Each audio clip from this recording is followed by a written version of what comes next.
Hello students. तो आज हम चैप्टर 2 जॉर्ज पंचम की नाक का सार करेंगे और ये किसके द्वारा लिखा गया है? कमलेश्वर के द्वारा। तो इस चैप्टर में क्या बताया गया है? इस पाठ में बताया गया है कि एक विदेशी रानी, इंग्लैंड की रानी एलिजाबेथ द्वितीय अपने पति के साथ हिंदुस्तान आने वाली है और एक जॉर्ज पंचम है जिसकी नाक कट जाती है और उसकी नाक लगाने के लिए क्या क्या घटनाएं देश में घटित होती हैं, इसमें वो बताया गया है।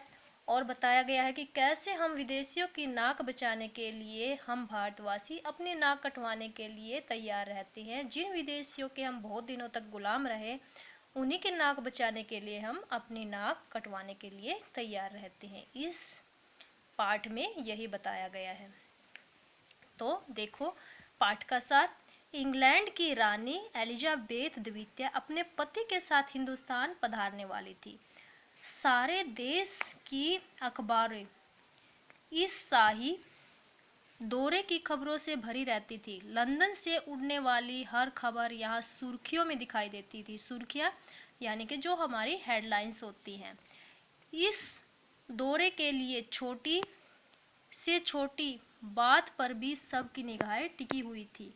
वहां का दर्जी इस बात से परेशान था कि महारानी हिंदुस्तान, पाकिस्तान और नेपाल के दौरे पर कब कब क्या पहनेगी। उसके सेक्रेटरी, जासूस और फोटोग्राफर सब भाग दौड़ में लगे थे।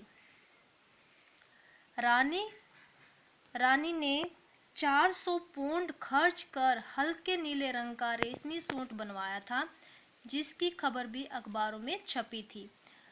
रानी की जन्मपत्री और प्रिंस फिलिप्स के कारनामों के अतिरिक्त अखबारों में उनके नौकरों, बावर्चियों, खान सामों, अंगरक्षकों और कुत्तों की तस्वीरें छापी गई थी। दिल्ली में तो शाही सवारी के आगमन से धूम मची हुई थी।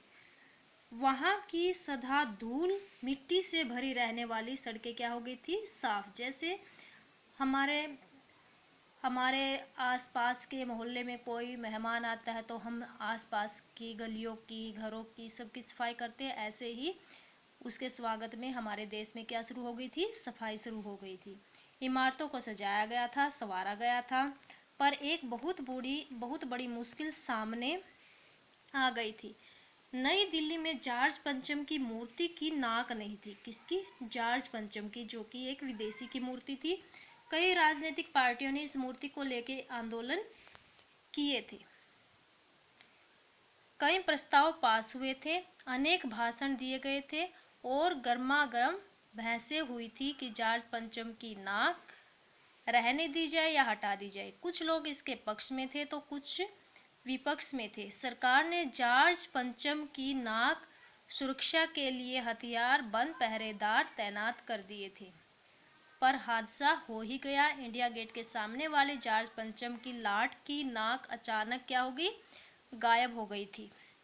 हथियार बंद पहरेदार अपनी जगह तैनात रहे। गश्त लगती रही पर लाट की नाक चली गई। अब महारानी देश में आ रही थी और लाट की नाक न हो तो परेशानी तो होनी ही थी। देश की भलाई चाहने वालों की एक मीटिंग बुलाई गई। मीटिंग में उपस्थित सभी इस बात से सहमत थे कि लाट की नाक तो होनी ही चाहिए। यदि वह नाक न लगाई गई तो देश की नाक भी नहीं बचेगी। उस स्तर पर सलाह मशवरे हुए और तय किया गया कि किसी मूर्तिकार से मूर्ति की नाक लगवा दी जाए। मूर्तिकार ने कहा कि नाक तो लग जाएगी, पर उसे पता होना चाहिए कि वह मूर्ति कहाँ बनी थी, कब बनी थी और इसके लिए पत्थर कहाँ से लाया गया था। पुरातत्व विभाग से जानकारी मांगी गई, पर वहां से इस बारे में कुछ पता नहीं चला। मूर्तिकार ने सुझाव दिया कि वह देश के हर पहाड़ पर जाएगा और वैसा ही पत्थर ढूंढ कर लाएगा जैसा मूर्ति में लगा था। हुक्कामों से आज्ञा मिल गई। हुकामों से आज्ञा मिल गई। मूर्तिकार हिंदुस्तान के सभी पहाड़ी प्रदेशों और पत्थरों की खानों के दौरे पर निकल गया, पर कुछ दिनों बाद खाली हाथ वापस लौट आया। उसे वैसा पत्थर प्राप्त नहीं हुआ। उसने कह दिया कि वह पत्थर विदेशी था। मूर्तिकार ने एक सुझाव दिया कि देश में नेताओं की अनेक मूर्तियां लगी थी, यदि उनमें से किसी एक की नाक लाट की मूर्ति पर लगा दी जाए तो ठीक रहेगा।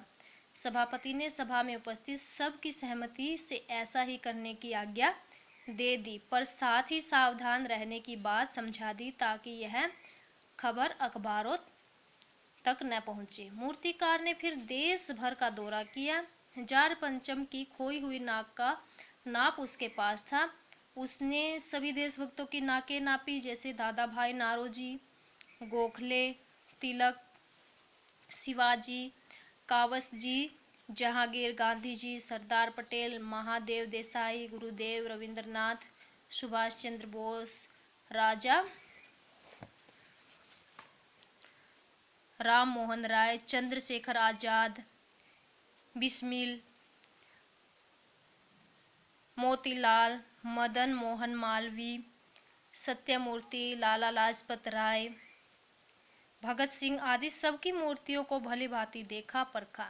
सभी के नाक की माप ली, पर सबकी नाक जॉर्ज पंचम की नाक से बड़ी थी। वे इस पर फिट नहीं बैठती थी। इस बात से बड़े हुक्माओं में खलबली मच गई, यानी कि जो हुक्म देने वाले होते हैं उसको क्या कहते हैं, हुक्माओं।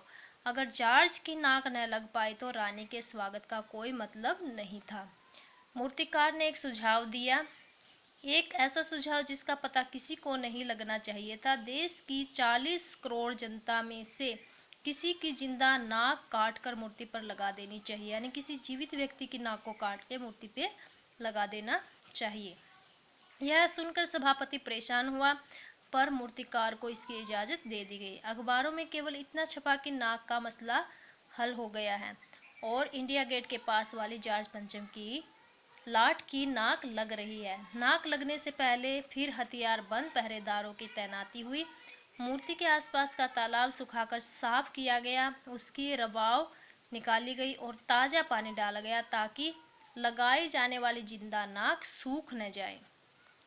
वह दिन आ गया जब अखबारों में छप गया कि जॉर्ज पंचम की जिंदा नाक लगाई गई है, जो बिल्कुल पत्थर की नहीं लगती। उस दिन अखबारों में किसी प्रकार के उल्लास और उत्साह की खबर नहीं छपी थी। किसी का ताजा चित्र नहीं छपा था। ऐसा लगता था जैसे जॉर्ज पंचम की जिंदा नाक लगाने से सारे देशवासियों की नाक कट गई थी। किसी की नाक नहीं बची थी। जिन विदेशियों ने हमारे देश को इतने लंबे समय तक गुलाम बनाकर रखा था, उनकी नाक के लिए हम अपनी नाक कटवाने को क्यों तैयार रहते हैं। तो जिन विदेशियों के हम गुलाम रहते हैं, उनके स्वागत की तैयारी के लिए हम जॉर्ज पंचम की नाक ढूंढने के लिए हमने अपने देश के किसी नागरिक की जिंदा नाक उसके ऊपर लगा दी है। तो इससे यही साबित होता है कि जिनके हम गुलाम रहे, उन्हीं के स्वागत के लिए हम अपनी नाक कटवाने के लिए तैयार रहते हैं। तो पाठ का सार आपको समझ में आया होगा। Okay, bye.